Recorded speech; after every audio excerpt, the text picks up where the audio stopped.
पीछे की तरफ जाए तो सारे मचट्टे कक्षा में खड़े नहीं रह सकते। मैंने एक दिन मशीन मंगवा करके, आप देखेंगे तो चारों तरफ, और जहां मशीन नहीं पहुंच सकती थी एक कटर मशीन वाले को बुला करके चारों तरफ विद्यालय के जो अनावश्यक बबूल उगे हुए थे उनकी पूरी सफाई, लगभग हमने 10,000 रुपया खर्चा किया और ये विद्यालय ने वहन किया। और उसके बाद में विद्यालय में 200 पौधों का हमने वृक्षारोपण किया जो अभी वर्तमान में जीवित है।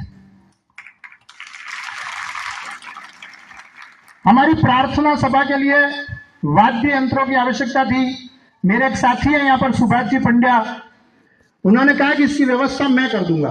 उन्होंने अपने किसी को प्रेरित करके 2,000 रुपये में सारे वाद्य यंत्र, ढोलक, मजीरे इत्यादि सारे लाए। अब हमारी प्रार्थना बहुत ही अच्छी और आकर्षक होती है, उसका श्रेय हमारे सुभाष जी पंड्या को जाता है।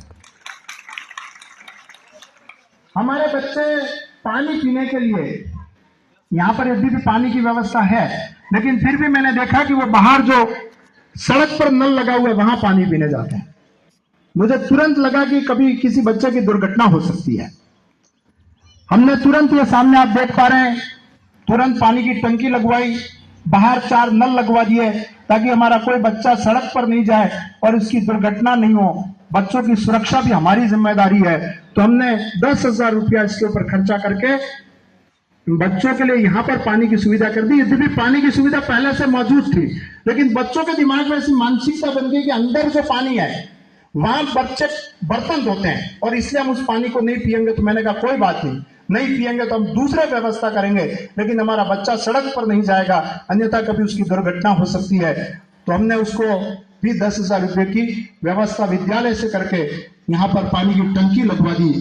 ये सारी सुविधाएं जो मेरे से इन 2-3 महीनों में हो सका, मैं अप्रैल 17 को आया था, आज 15 अगस्त है, तो इतने समय में मेरे से जो कुछ भी हो सकता था वो मैंने किया।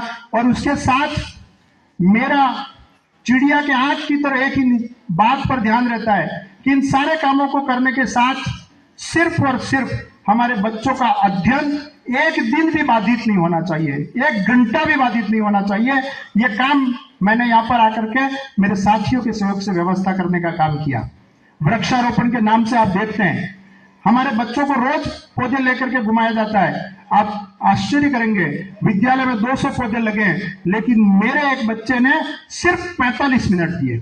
मैंने दूसरा सारा काम, मजदूर बुलाए नाके से, सारे खड्डे उनसे करवा दिए। मैंने कहा मेरा बच्चा इस धूप में ये काम नहीं करेगा, वो पढ़ने के लिए आया है तो विद्यालय में पढ़ेगा।